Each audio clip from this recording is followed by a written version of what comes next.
Hello and welcome to the weekly Shakeout of Paula's Run Club, sponsored by HIGH5 with me, Paula Radcliffe. And me, Christopher Thompson. And this is that time of the week where we get through as many of your questions as we possibly can do on basically anything that you want to send in a question related to. So it can be on marathons, it can be on a 5K, it can be on how to use the electrolytes to help yourself get great tasting hydration and recover maybe even from a night out or from a hard training session, or to get yourself very fueled up and hydrated, ready to attack that big key training session. So please do keep sending in the questions. That WhatsApp number is +44 7564 747 914, and the email address is paulasrunclub@momentumbroadcast.co.uk, and we will get through as many as possible in this weekly shakeout. So do we want to kick off with those, Tomo? Yeah, sure. We can. Right. So I'm up first this week. This comes in from Scott. Hi Paula, I'm training for my first marathon, the Manchester Marathon, in April. Over the winter I'd like to build up my long run to 20 miles and hold it there, but I'm not sure if that's the right approach. I'm currently running 12 to 14 miles for my long run and averaging around 35 miles per week. My half marathon PB is an hour and 45, and I'd love to aim for 3 hours 20 in the marathon. What's the best way to structure my winter training so I can be ready to step up to a proper marathon block in the new year? I don't want to burn myself out by going too long too early. Also, my 8-year-old son George recently had some homework about famous people from Cheshire, and one of those people was you. I had no idea you were from Davenham. I love listening to the podcast and my long run, and now I'll enjoy running along the river, the River Weaver, even more knowing you trod the same path as me. Keep up the great work with the podcast, Scott. What a small little world we live in. I was born in Davenham and I lived in Barnton. I lived in Barnton until I was about 6, and then moved to Kingsley until I was 11. So I'm not sure I did much running along the River Weaver, but I certainly rode my bike along there quite a little bit. And I've got a little bench in Northwich apparently that is with a salt worker. Have you sat on it? And no, I haven't. I've seen pictures of it, and it's so there's kind of an image of me on there. There's an image of Gary Barlow, who's also from Cheshire, from Northwich, and there is a salt worker. So that's quite a cool little story about the bench there. But anyway, I want to go and sit on that bench. Next time I'm in Cheshire, I'm going to do that, because there's actually.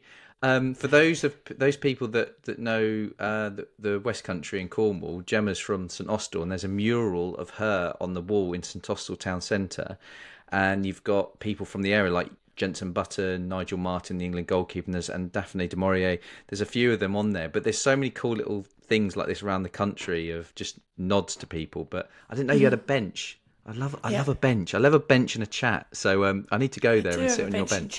So getting back to the question, basically, building up your long run, I think it's really realistic the way Scott's laid out his expectations. I think from a 1:45 half to a 3:20 marathon, that's definitely doable. I think it's really smart to be building up your long run gradually. You've got plenty of time for April, so I would think that you don't even really need to be pushing that long run up too much until after Christmas and you start the running. I don't know what you think there, Tomo, but I think concentrate before then just on getting comfortable, gradually building up that long run. Don't leave the speed work that you have done, because that is important for the marathon as well. And just aim to increase it a little bit, like a mile or two each week, and just gradually build it up. And don't forget to build in rest in the week as well. What do you think, Tomo? Yeah, it's always an interesting one for me, because I think he's worded it very well. Of my way of saying it is understanding you're preparing yourself to train, even through training. That's a lot of word, training, but you know what I mean. You're training to train before you then attack the marathon. But I think the only thing I would add in there is I think. Having these aims of I want to get to a 20-mile run or a PB or a 3 hour 20, whatever it is, that's great having it kind of in the background, but I'd almost like lock it in a box and ignore it. and actually the biggest thing is to focus on what's the next best thing I should do. So if you're on 12 to 14 miles, you want to, and you extend it out to 15, and if you manage to get to 20 miles, that sort of locked box kind of aim, great, but you shouldn't be hanging your hat that I have to get there. Your body will absorb and get to the point it feels the most comfortable with. And like Paula says, I don't think getting around a marathon or doing a marathon is there's no set checklist you have to achieve. It's about what gets you as close to being as prepared as you feel physically and mentally. So I think I would not to use certain things as I must get there. Just what's the next logical step to help me be more robust. And certainly when you said about, and not until after Christmas you need to worry about pushing the long run, totally agree with that. Up until Christmas, focus on the shorter stuff, focus on the training to train, and then start building up that marathon resilience after Christmas. And it's perfect. Like January, February is that perfect time when, for me, they are the least motivational months for me when it comes to running after Christmas, like for a lot of people. So if you've got that marathon target, it really helps get you out the door to reap the rewards down the line. So yeah, that would be mine. But it's like so cool to hear that she's doing the son was doing a project on you, which is very cool. Well, lots of people from Cheshire, but yeah, good luck to his son George as well, and maybe he'll get him out there doing a bit of running or biking along the River Weaver as well at the same time. Right, the next one comes in from Stuart. Stuart's in Nottingham, and he starts out with saying that he should be celebrating the fact that he finished the Berlin Marathon just over a week ago. However, he was desperately disappointed with his time, 5 hours and 3 minutes. Although he finished in what was the hottest ever Berlin Marathon, he had been training for and expecting to break 4 hours. With the hot weather, he knew that wouldn't be possible, and had he run about 4 hours 20, would have been happy with it, but not 5 hours. So he's incredibly disappointed with that, and he's trying to break it down. Wants another attempt at sub 4 hour, and basically is asking us what did he do wrong. So he'd been training for 15 weeks, which I think is pretty good, averaging 60 kilometres a week. He's 59. He knows he needs to include strength and conditioning into it. So he'd been doing 2 gym sessions plus a Pilates and yoga class built into a weekly schedule. Also doing hill reps, 10k tempo runs at an average of 5 minutes 20 per k, long runs and fast 5ks to mix up his training session. So what does he need to change in order to be able to get that sub 4 hour? Did he overtrain for someone of his age? Should he have included more rest days, less time running? His average was 5 runs a week, plus those gym strength and conditioning sessions. He knows they're good for him, but that's 4 sessions of that he was doing a week on top of the 5 running sessions a week. Did he peak too early? His last 32k run, which was run quite comfortably in 3 hours 15, was 3 weeks before Berlin. Felt good afterwards and did a quick park run the day after. That might be a little bit crucial. Before the 32k run, he had run 11 20k plus runs on consecutive weeks to build up to his 2 32k long runs. I'd like to know how close those 32k runs were to each other as well. Were they only a week apart? Because perhaps would have spaced those out a little bit more. He had run a 10k 2 weeks before in his fastest time for 30 years in 46 minutes, and his fastest 5k park run also. So his question is, did he get his tactics wrong on the day as well? He was tired in the heat, but consciously stopped to walk every water hydration station when he took on his gels, 10 in total, to ensure that he stayed hydrated and fueled for how long the marathon would take him. But eventually did find that broke his rhythm, and he found it difficult to start running again. You're also thinking that's a crucial one, Tomo? Yeah. I'm thinking it was a little bit the heat. I'm thinking perhaps you stopped a bit too much walking through each of those drink stations, and maybe to have kept running through some of them. I definitely think also that you were in really good shape building into it, and perhaps a little bit more rest coming in. Stuart hasn't included how much the taper was, and how much he eased down and recovered coming into that.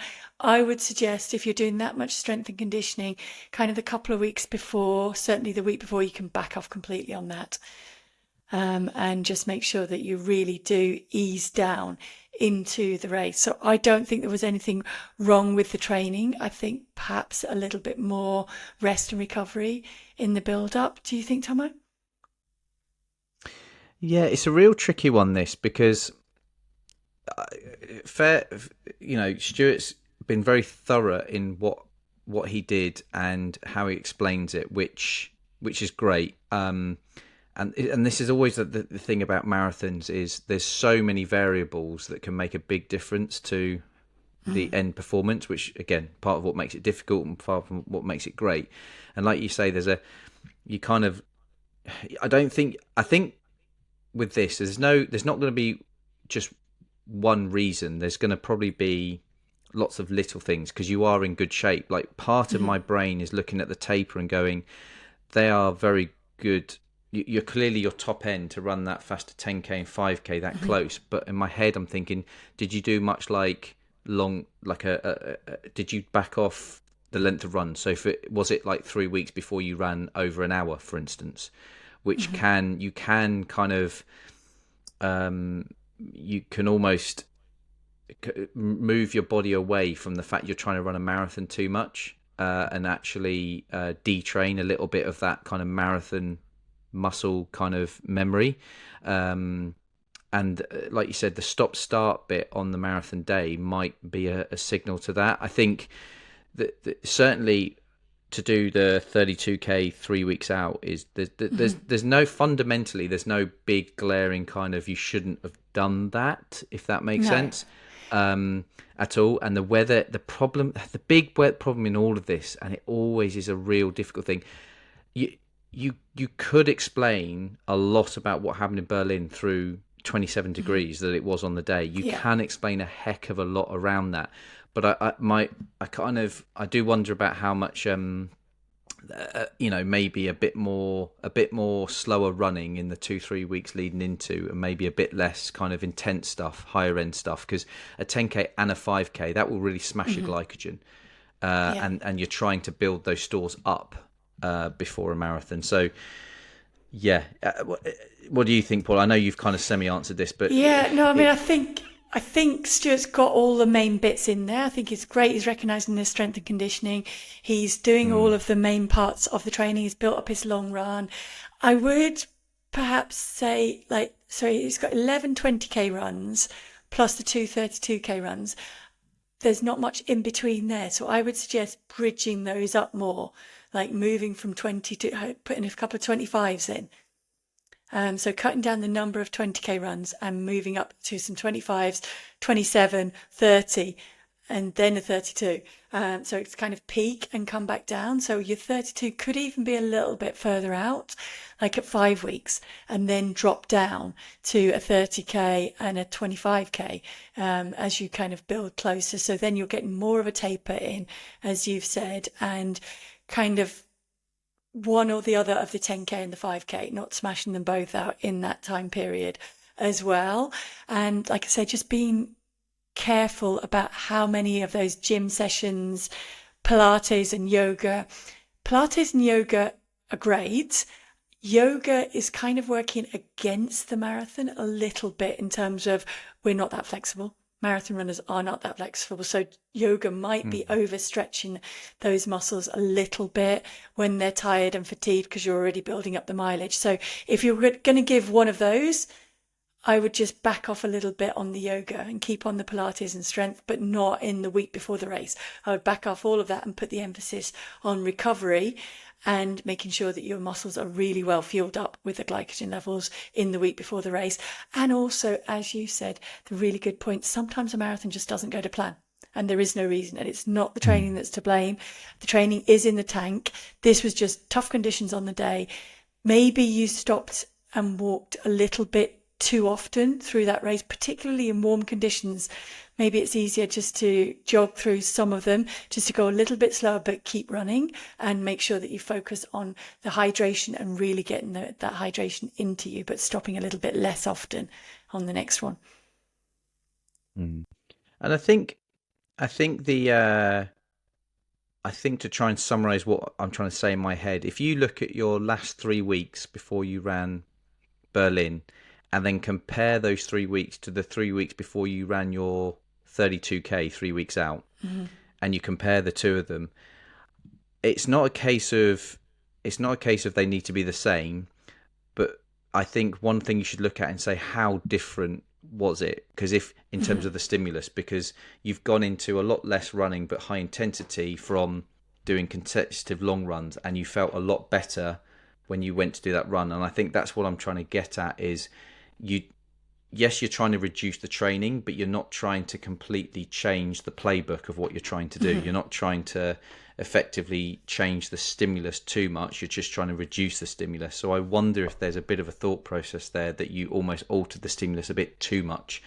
And that's something to look at. But I would just look at those 2-3 week blocks and compare and contrast, and just to kind of understand maybe a little bit, why did that feel good and that didn't? And then yes, the weather and all the things we've said, but I think that's the beauty of all this. I think being, this is what's great about a marathon is you could go away and absolutely nail it, and the problem with that is you'll almost certainly, like a lot of us, we won't analyze it look at all the things we did right, because we just want to park up the good run and just move on, and it's only the bad ones. But actually look back at when things went well, and just remind yourself and just compare. And I think that's the more evidence you build up over time, the more you can kind of realize that, like we're trying to say, that one thing can work one time and not the other. But definitely don't, in summary, never see age as a barrier as you use. And no, it's and not. The that other it's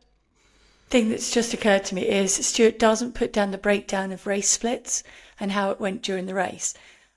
So I'd be interested to kind of look at that and see, did you run that 5 hours even paced all the way through? So was it hard from the beginning, or were you on pace, and was it just the last 10k when you got really dehydrated and things might have come into play due to the conditions on the day?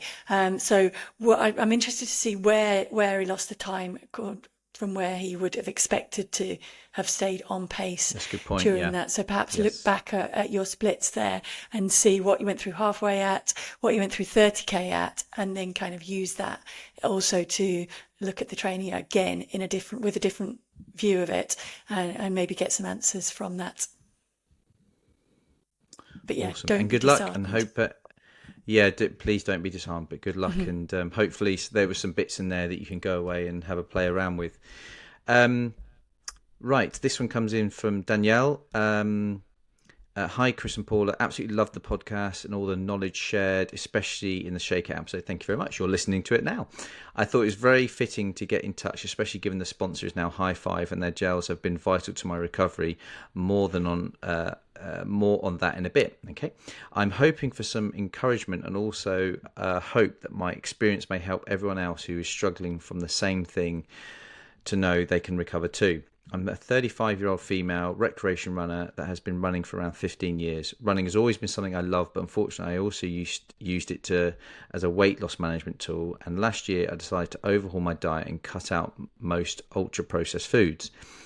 This, along with really upping my mileage and doing intervals without enough carbohydrates from my activity levels, meant I dropped a lot of weight and suffered from hypothalamic amenorrhea. How do I say that word? Sorry, Paula. Amenorrhea.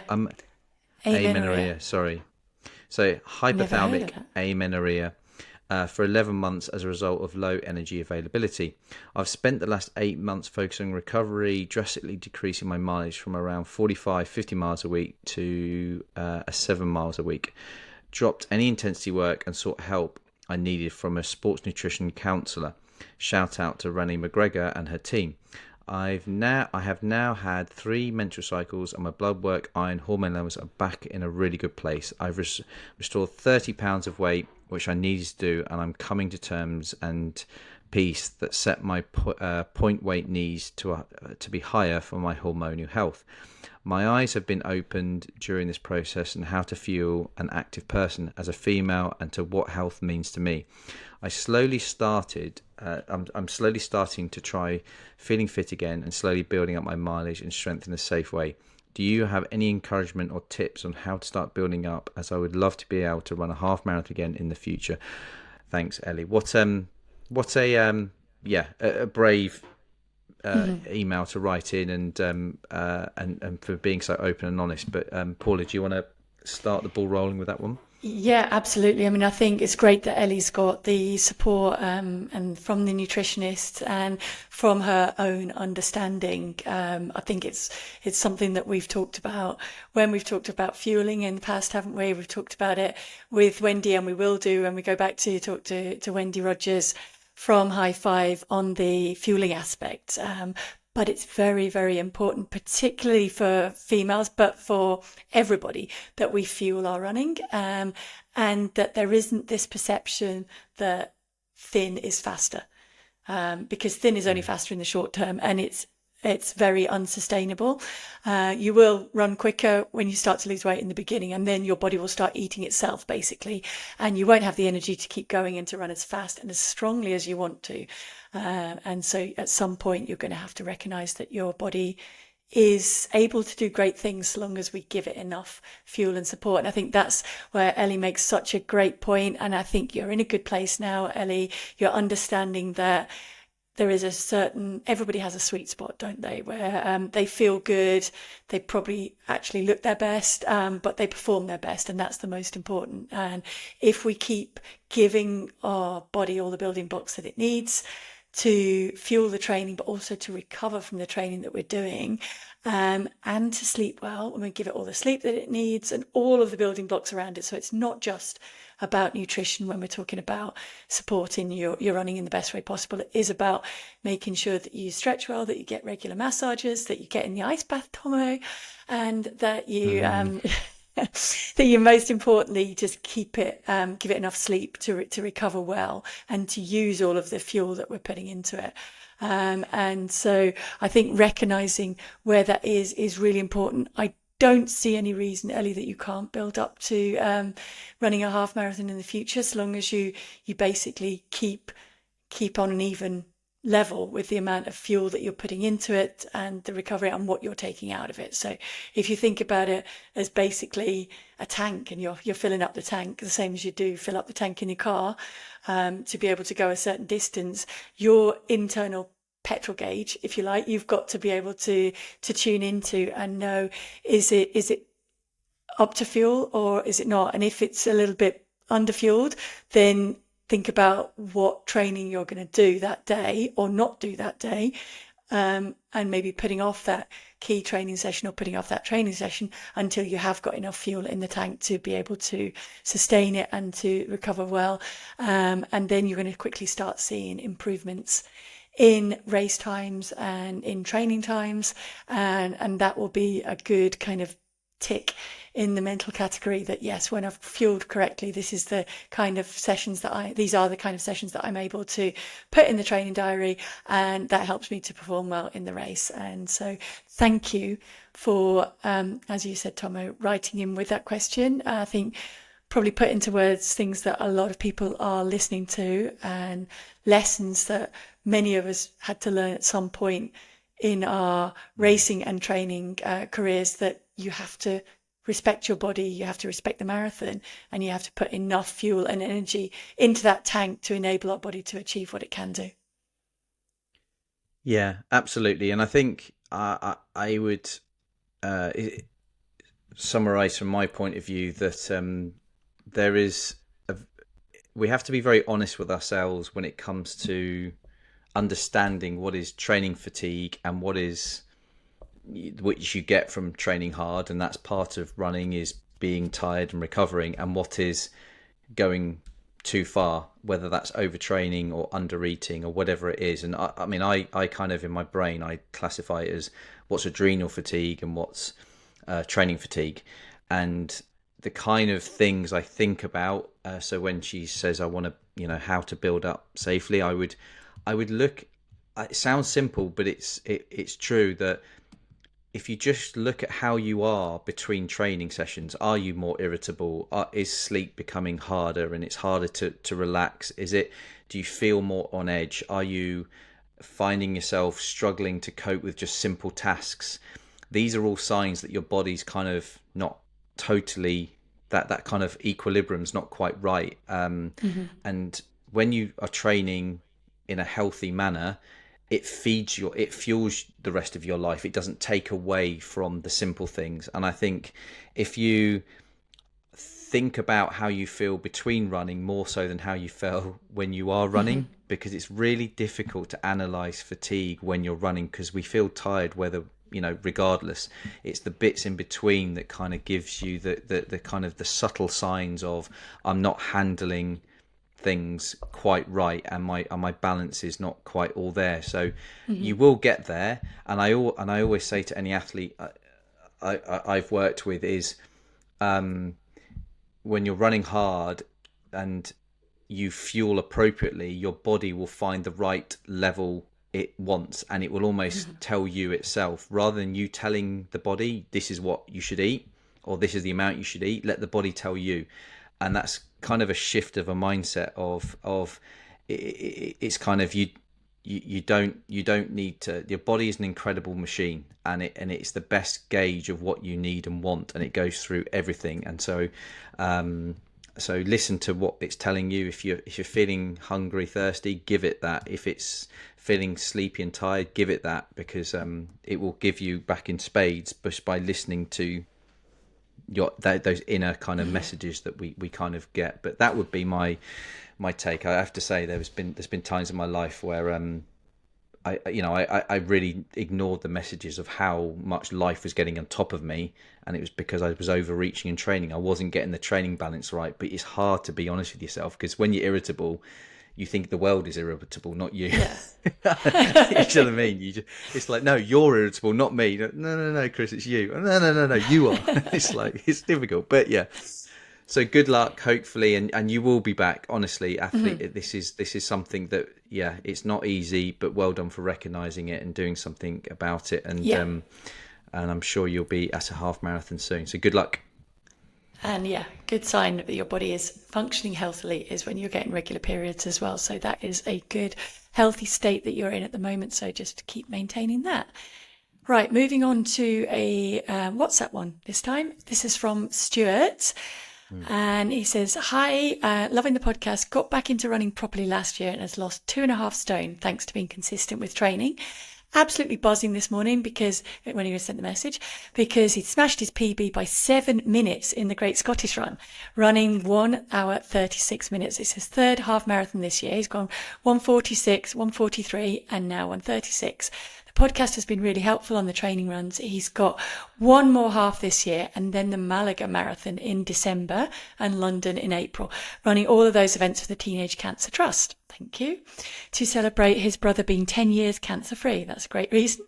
Part of the reason I did so well yesterday was much cooler conditions. Is there any specific training that you would do to prepare for warmer runs in Malaga and potentially in London whilst training during the Scottish autumn and winter? I don't mind running indoors, although I don't love it. Neither do I. The heat in the Scottish Half Marathon really cost me time in the last 6K in August, and it felt much better in that recent Great Scottish Run. Thanks so much, Stuart. A real go-to, and I've done this before, is layering up.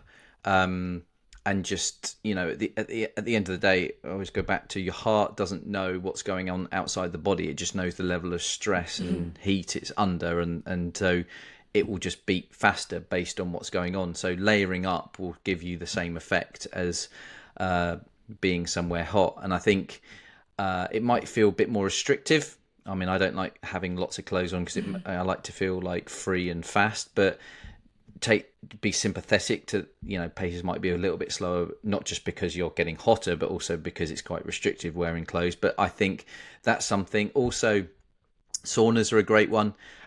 If you are a member of a gym or can get access to one, if you were to do a run layered up and then go and use a sauna afterwards as well, that can be a good way to kind of add to that kind of training effect. Because ultimately, the basis of what you're trying to do, you're just trying to get your body better at getting rid of heat. And that's the simple aspect of that. Hence why, saunas are good at just kind of getting that system going. So I think sometimes we can think that I need to be in that environment because it's specific to what I'm trying to do. But actually, when you break it down to the very core of what you're just trying to do, you're just trying to make your body better at sweating. And through the winter, generally speaking, for British people, we're not exposed to heat, so therefore we forget how to sweat, and so we have to go. And so the first two, that's why everyone in Britain melts for the first two heat waves of the summer, because you're like, what is this? But before you know it, you're handling 30 degrees better than you were. It's just that shock of those first few days of, oh my god, my body just needs to be reminded. So they would be a couple of my things. Paul, if there's other ones or that you can add. I guess my key point would be just to remember you don't need to do that on every single run. If you keep doing once a week, that kind of heat acclimatization where you're reminding your body how to sweat, how to keep itself cool, and remembering to stay hydrated with the electrolytes, not just with water. So make sure that you keep your electrolyte balance up through those winter months, because we sweat in everyday life much more than you think in the winter. And we lose a lot of minerals and salts. If you're sleeping in a warmer room, probably because you're under a few layers of duvets and you've got the heating on, you've got the heating in the house. So you're kind of in that environment, which is just drawing it out of your body. So remember to keep hydrated through those winter months. Keep one of those runs a week at least, either inside in warm conditions, or as you said, lay it up outside. But you don't need to be fatiguing your system by doing that for every single one. Just concentrate on also getting into shape, which Stuart is doing. If you're bringing your half marathon time down as well as he has done, then that training is working to good effect. And usually if you're in shape, you will handle the conditions, whatever they will be on the day. And Malaga, yes, it'll be warm, but it's Malaga in December. It's not Malaga in July. So you're not going to be uncomfortably warm. It's going to be more like probably through the end of the summer, even September in Scotland. So just concentrate on getting yourself in good shape. Remember to taper down, hydrate really, really well in the days before. So while that you're carb loading, make sure that you are hydrating really well as well to get yourself through that marathon in Malaga. Enjoy it, and just remember that whatever the conditions are then, it's probably and hopefully going to be a little bit cooler in April in London. And use a hot tub as well. That's another one. Yeah. Mm-hmm. Good excuse to get in a hot tub, and just again, it's heat. It's like, it's all part of stressing the body to kind of, you do sweat in a hot tub, but yeah, it's funny. Like heat is I have to say is my biggest. It's my biggest enemy. I'm warm-blooded. I like cool air, so I sympathise with that. But don't be intimidated. The body, just give yourself the body that chance, and then just do the best you can with it. But yeah, I concur with everything you said, Paula. Yeah. Fantastic. I think that's pretty much all we've got time for this week, Tomo. Thank you for joining us for this weekly shakeout of Paula's Run Club, sponsored by HIGH5. Remember that you can head to high5.co.uk, use the discount code Paula25 to get 25% off there. And please do keep sending in all of your questions, whether it's on the WhatsApp number, which is +44 7564 747 914, or by email to Paula's Run Club at momentumbroadcast.co.uk, or on socials at Paula's Run Club, or you can send us a voice message or even a video message. We haven't had any of those to play out yet, so that would be good. Thank you very much for listening. Remember, this has been a Momentum Broadcast production. Weekly Shakeout drops every Thursday, main podcast on a Monday. Thank you, and we will see you next time. Yeah, thank you very much for listening, people, and see you soon.